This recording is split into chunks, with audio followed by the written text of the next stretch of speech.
Every religion has a different way of you being accepted into the faith. But is it true that you have to say certain things or do certain things to be accepted into the faith by God?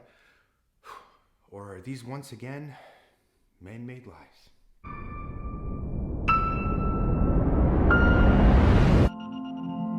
According to Christianity and Islam, there are certain words that you have to say to be part of the faith. But I don't really believe that that's necessarily true based on what God says. In the beautiful faith of Christianity, we now have a new way of submitting to the faith by accepting Jesus into our heart. What we need to address is accepting Jesus into our heart as a pillar to enter the faith has never been accepted before the 20th century, but today has been adopted by most Christians. Unless Jesus was resurrected with a new message or God sent down a new revelation, we can easily and comfortably say that this was man's word. We need to understand neither God nor Jesus claim this. The suggestion here is from Revelations 3:20. Behold, I stand at the door and knock. If anyone hears my voice and opens the door, I will come into him and dine with him and him with me. This is the only verse in the Bible that could be considered to support the new concept of letting Jesus into our heart. Also, it should be noted that this verse is addressing Christians rather than non-Christians, which again doesn't even make sense at all. You will nowhere in the Bible find that Jesus said, "Pray and ask me into your heart, otherwise you won't have salvation." It makes me wonder who's really in control of our faith. Also, not a bad idea to keep in mind that the devil's main purpose is to take you away from dhikrullah, or the remembrance of God. And if God left you a book, anything other than that book is taking you away from God's main message and glorifying man in taking God's place. Unfortunately, this message is not just for Christians. Muslims are not exempt from this either. There's been an extensive amount of add-ons, mostly due to people leaning towards the sources of hearsay, and it's now over time become a norm to readily quote hadiths before Quran.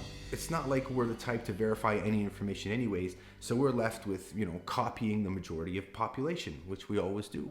We don't lead, we tend to follow. Forgetting what God has said in the book, أَن تُطِيعُوا أَكْثَرَ مَنْ فِي الْأَرْضِ يُضِلُّوكَ عَنْ سَبِيلِ اللَّهِ, which means if you follow the majority of mankind, they will deviate you from the truth. This is no different than Christians when they say that if you want to be saved, just invite Jesus into your heart. Christians don't question this. We don't check to see if this is true because that's just not how we do things. And because of that, even though this was not practiced before the 20th century, it's now become a part and parcel with the faith. Muslims also have the Shahada.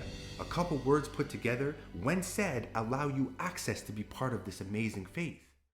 The Shahada is a key part of the Islamic faith. It is the first of the 5 pillars of Islam. It is a literal declaration of faith. The word Shahada means testimony. Saying the Shahada seals the understanding and acceptance of Islam as a faith. Those who decide to join Islam would usually repeat after an imam the Shahada sincerely with at least 2 Muslim witnesses. This must be recited at least once before the person is declared Muslim. But there is no Shahada in the Quran. The same Quran that Muslims believe is a divine book from God with explanations and answers to all things. So if you believe that this is a divine book from God, why are you depending on man to tell you stuff that God never said? Ask any Muslim today what are the 5 pillars of Islam. We follow the faith, but I can guarantee you the majority don't even know what the 5 pillars are. And if they do, they don't even know where the pillars came from.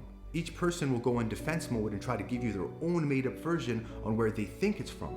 Because people are not knowledgeable. They don't put that effort in. Instead, they'll quote what they heard from others. Instead of simply saying, I'm not sure. We all want to prove that we're right. And this is why opinion should never hold any weight in comparison with God's words. Now, to answer the question, the 5 pillars of Islam are nowhere found in the Quran. At least not to the extent that traditional Muslims claim. But what God does say in the Quran, those who believe in God in the last day and do good deeds, they'll have their reward.